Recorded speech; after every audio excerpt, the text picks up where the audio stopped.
Nah, saudara, mengapa di Harvest Academy ini ada begitu banyak kesaksian yang tidak habis-habisnya, saudara? Seperti ratapan pasal 3:23 dikatakan bahwa kasih Tuhan itu tidak ada habis-habisnya, selalu baru tiap pagi, selalu baru. Ada aja kesaksian yang baru. Betul, saudara ya? Tidak habis-habisnya, saudara. Kenapa, saudara? Karena Harvest Academy memang Tuhan memberikan visi, yaitu sebagai kegerakan rohani, kebangunan rohani. Kegerakan rohani, amanat agung, yaitu melakukan penginjilan, saudara. Inilah Harvest Academy, jadi suatu movement, suatu kegerakan. Kita nggak fokus untuk mengejar target jumlah tertentu, saudara.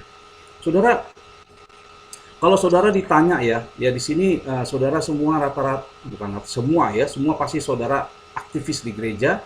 Beberapa dari saudara adalah gembala mungkin ya, mungkin gembala gereja, gembala persekutuan doa, komunitas atau komsel mungkin ya saudara ya. Saudara mungkin punya ministry sendiri.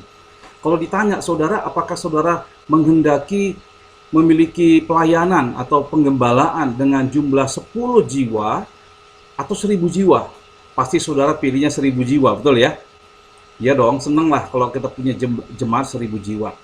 Tapi kalau saya tanya lagi, apakah saudara menghendaki 1000 jiwa, 1000 gereja dengan masing-masing 10 jemaat?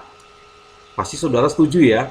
Ya nggak apa-apa ya, 1000 kalau kali 10 kan 10.000 juga. Jadi gerejanya mungkin gereja-gereja rumah, saudara ya, komsel-komsel. Biar ada 1000. Ini jumlah, wah saudara tuh jumlah masih luar biasa. Tetapi kalau saya mau tanya saudara, apakah saudara menghendaki kegerakan? Pagi ini saya mau kasih saudara bahwa kekristenan itu bicara tentang kegerakan. Saudara kalau baca di Alkitab ya, Alkitab ini bicara tentang, Alkitab ini isinya tentang kegerakan. Itu dimulai dari Taman Eden, saudara. Di Taman Eden itu ada 4 sungai mengalir. Saudara baca Kejadian pasal 2, ada 4 sungai yang mengalir di Taman Eden. Sungai Pison, Gihon, Tigris, dan Efrat. Betul ya, saudara ya? Nanti saudara baca sendiri dalam Alkitab saudara. Bahkan juga kalau saudara baca di kitab Imamat, untuk pentahiran, itu juga airnya harus airnya mengalir. Bukan alir, itu nggak boleh air yang tidak mengalir, saudara. Kemudian dalam Yeskiel 47, ini ayat yang sangat terkenal, saudara. Ada air yang mengalir dari bait suci.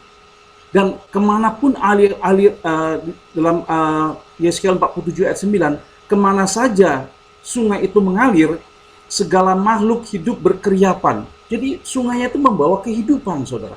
Tapi prinsipnya saudara perhatikan, semuanya bicara tentang mengalir, mengalir, mengalir.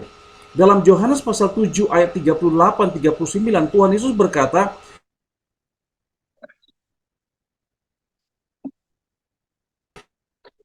dari dalam aliran-aliran air hidup. Ini semua bicara tentang mengalir, saudara. Nggak ada yang berhenti. Saudara, kalau saudara mau melihat banyak mujizat, saudara harus bergerak. Nah, saudara, gitu juga bahkan sampai kita Wahyu pasal yang ke-22, ayat 1 juga dikatakan bahwa ada sungai kehidupan yang jernih bagikan kristal yang mengalir keluar dari tahta Allah dan tahta anak domba.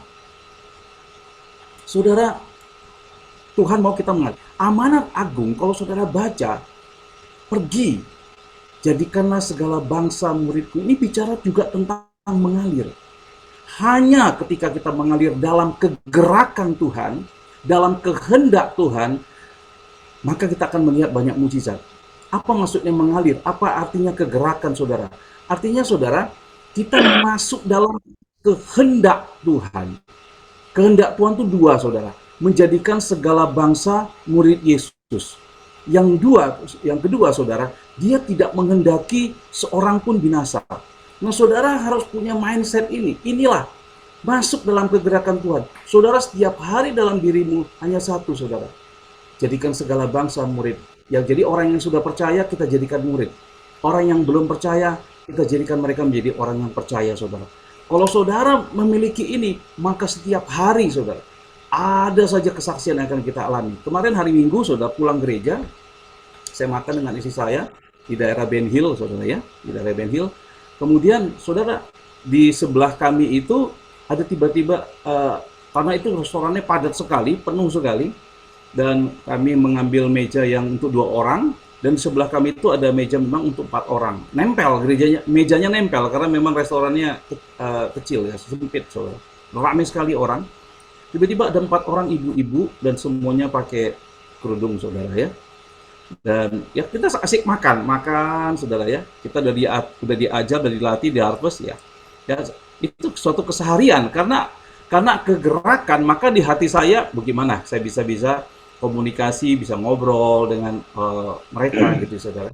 Lalu setelah itu makan sudah apa, bahkan ambil kue lagi, makan lagi, saudara. Ya, seperti biasa. Baru mulai buka komunikasi. Oh, ibu-ibu nih sering kesini gitu ya, saudara ya. Buka komunikasi. Oh, ibu-ibu sering sini, wah kita sering. Wah, kalau kami baru pertama ini bu, gitu ya. Cerita-cerita, wah seru saudara ya. Ceritanya wah sampai ketawa-ketawa saudara ya. Lucu gitu ya saudara. Lalu terakhir bu, ibu-ibu ini ada yang mau didoakan nggak? Kami pelayanan dari gereja dan kami sering mendoakan orang-orang yang sakit kemana saja. Terus ada seorang ibu yang paling tuanya, umurnya belakangan kami tahu umur 73 tahun, dan dia memang waktu dia mau duduk itu saya lihat itu susah sekali, jalan itu susah sekali, saudara. Itu agak dipapah sedikit, dan apalagi waktu mau duduk itu pelan gitu. Saya udah perhatiin, saudara ya. Wah, kira-kira ini ada calon yang akan didoakan gitu ya. Dan akhirnya ibu cerita, wah dia cerita penyakitnya, dan bahkan dia cerita bahwa sudah sempat di treatment stem cell. Nah, kalau saudara tahu ya stem cell ya. Tetapi tetap. Jadi sekarang apa yang dirasakan bu? Iya sakit, sekujur tubuh ini sakit dia bilang. Susah dia berdiri, bergerak. Ini nggak bisa tiba-tiba berdiri itu nggak bisa, saudara. Bu, boleh nggak saya doakan? Oh boleh.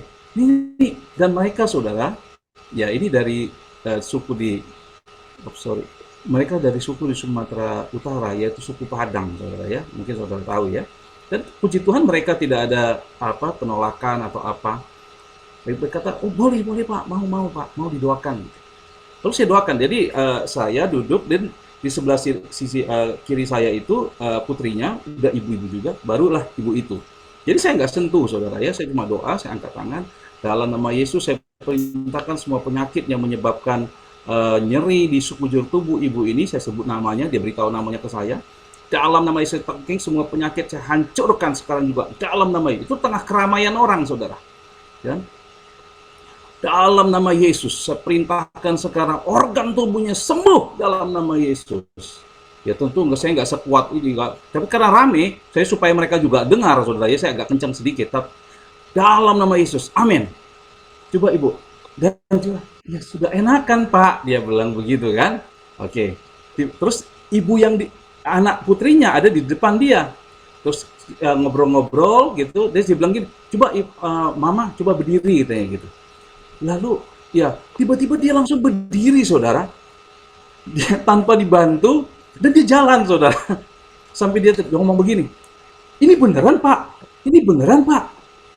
Nah bener kan ibu yang merasakan saya. Jadi putrinya terus ngomong di depan saya, Pak, itu nggak bisa dia berdiri begitu tanpa dipegangin dan nggak bisa jalan begitu, Pak. Dan mereka tuh tercengang-cengang, saudara. Dan mulai suasana itu berubah, saudara ya. Kemudian ada lagi nggak yang sakit? Lalu putrinya yang depan itu ternyata juga sudah penyakit sinusitis yang cukup akut, saudara. Jadi dia bilang itu sangat akut. Ini sekarang juga meler dan susah bernafas karena dipenuhi dengan cairan di hidungnya, saudara ya. Dan mukanya tuh merah. Merah dan dia nggak bisa ini. Suaranya juga bindeng, saudara.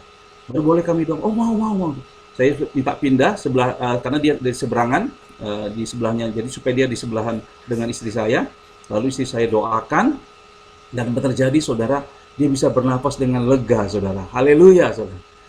Nah pada saat itu karena memang suasananya memang ini ya sudah selesai makan rame dan orang ngantri di situ saudara. Jadi karena memang rame sekali orang nggak bisa. Jadi orang mau cepat gitu ya.